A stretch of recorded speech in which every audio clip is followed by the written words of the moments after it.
would be eligible to participate in the family business. Even then, his relatives were forbidden until they were 40. This is why it is assumed that Muhammad was a direct descendant, and that he was 40 when he claimed the Kaaba for himself. While the geographic and meteorological conditions were deplorable in Mecca, the Khan was better than working, which is why Qusayy conceived it, and why Muhammad coveted it. Profits accrued from providing hospitality to pilgrims, on fees and from taxes. The family took a cut on the merchandise sold during the Truce of the Gods fairs of Ramadan. They charged pilgrims to feed and dust their idols that they had placed in the Kaaba. It was a scam worth coveting. With enough money, Qusayy could hire someone to fan away the flies. Dividing the spoils inequitably between his sons, Qusayy said, Abd al-Dar, by Allah, I shall make you the equal of the others, even though they have been raised in dignity over you. No man of them shall enter the Kaaba until you have opened it. No war banner shall be tied for the Quraysh to go into battle except by your hand. No man shall drink water in Mecca, from the well of Zamzam, except that which you have provided. No man shall eat food in the pilgrimage season other than your food, and the Quraysh shall not decide their affairs anywhere but in your house. In other words, he gave him the family business, Islam. He swore by the ultimate Islamic God. Allah has emerged, and the 5 pillars are now complete. Muhammad would later come to call himself the messenger of Allah, and he would usurp his authority to resolve a similar family dispute. Initially, these rights and privileges passed by him, going instead to another heir. Jealous, Muhammad said that Allah told him that they were really his. This incriminating hadith goes on to expose Islam's pagan roots. Every last detail was incorporated into Islam. Tabari. Then he gave Abd al-Dar the house in which the Quraysh always made their decisions, and gave him the office of being Kaaba's custodian, declaring war, presiding over the assembly, and collecting the rifada, a tax levied in every pilgrimage season by the Quraysh, according to their wealth, and handed over to Qusayy. It was imposed upon the Quraysh by Qusayy, who said to them when he commanded them to pay it, Quraysh, you are neighbors of Allah, people of his Kaaba, and people of the sacred precincts of the Haram. The pilgrims are guests of Allah and visitors to his house. They did so, and every year they levied a tax on their property and paid it to Qusayy, and he would use it for the pilgrims during the days of Mina. This institution became the state of affairs among the Quraysh during the whole of the Jahiliyyah, pre-Islamic period of ignorance, up to the time Allah brought Islam, and then became part of Islam, continuing to this day. Ishaq. Allah's apostle said, whatever deal there was in the days of ignorance, Islam strengthens it. Put a fork in this thing and turn out the barbecue. Islam has cooked its own goose. The last of the Islamic pillars has been established, and we are still scores of years from the first Quranic revelation. The religious scam has been established right down to the smallest detail. And they even admit it. All Muhammad had to do was steal it. The Qusayy model had a single prophet. His God was now Allah. This was a match for Islam's first pillar. The prostration prayer was an obligatory duty, and it was performed facing his Kaaba, the second pillar. The religious tax, or zakat, was instituted and collected in Allah's name, the third pillar. The Hajj pilgrimage was laid out and observed in all of its ritualistic detail, the fourth pillar. And en route to Mecca, Qusayy observed the holy month of Ramadan and Tahanuth fasting, the fifth pillar. But as you will see, the pillars of Islam were merely window dressing. The real foundation of the doctrine was submission, absolute obedience. Tabari. Qusay's tribe held him in honor and high esteem. No one opposed his rule in any way. His commands were never disobeyed, and nothing he did was ever opposed.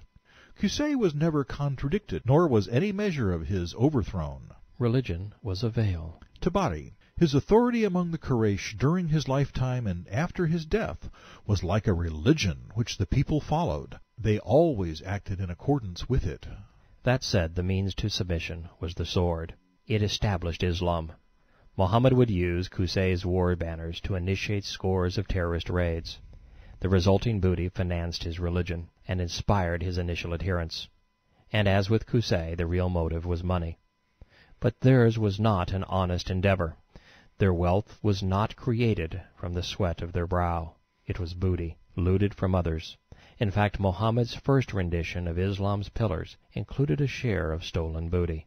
Bukhari.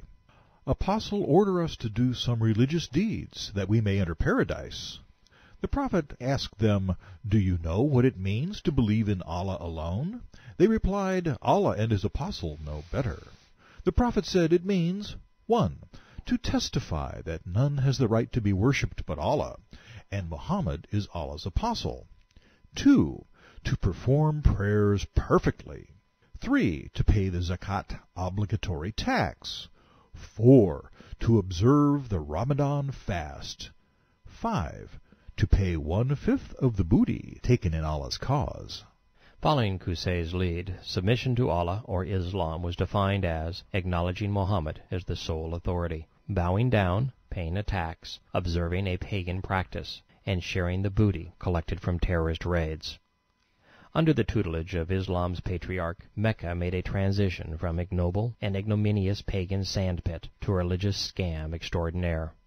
The Kaaba Inc. became a family business, awaiting the polishing touches of one of the great promoters of all time, Qusayy's great-great-great-grandson, Muhammad. Within 100 years, a collection of mud huts, a dilapidated rock pile, and a silly religious scam would emerge as a tour de force. Within 200 years, and with a little tweaking and plagiarism, the scam's adherents would conquer much of the civilized world. I like to pause a moment and reflect upon the place to which the Quran and Hadith have brought us. In the creation accounts we learned that Muhammad and Allah could not be trusted. They were too dishonest and foolish to be prophet and God. They buried themselves when they presented hell so graphically, and revealed that their heaven was a brothel. Their plagiarized and twisted stories recasting Adam, Noah, Abraham, and Lot as Muslim prophets tore asunder Islam's credibility, its very reason for being. The stories were contradictory, transparent, and irrational. The claims that the Quran confirmed the Bible and that Allah was Yahweh were preposterous, further indicting the doctrine. And now we have a death blow. We have discovered that Islam's 5 pillars were conceived by Qusayy, not Muhammad, a pagan, not a Muslim. As a result, Islam is dead, and the post-mortem is clear. Death was self-inflicted. It was suicide. While the case may not yet be the lay-down hand I promised in the prologue, the story of Islam's formation is still young. In the next 100 pages, I will reveal a mountain of corroborating evidence, all from their scriptures.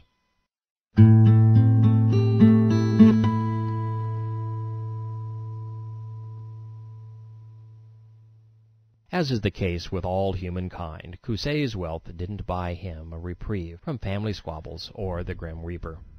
Abd al-Dar failed to serve in the capacity for which he had been named. Abd al-Uzza and Abd grabbed the keys to the kingdom. They became the beneficiaries of the religious tax. No one, we are told, would be able to eat, drink, fight, worship, or decide any matter without their express written permission. Okay, verbal permission, they were illiterate.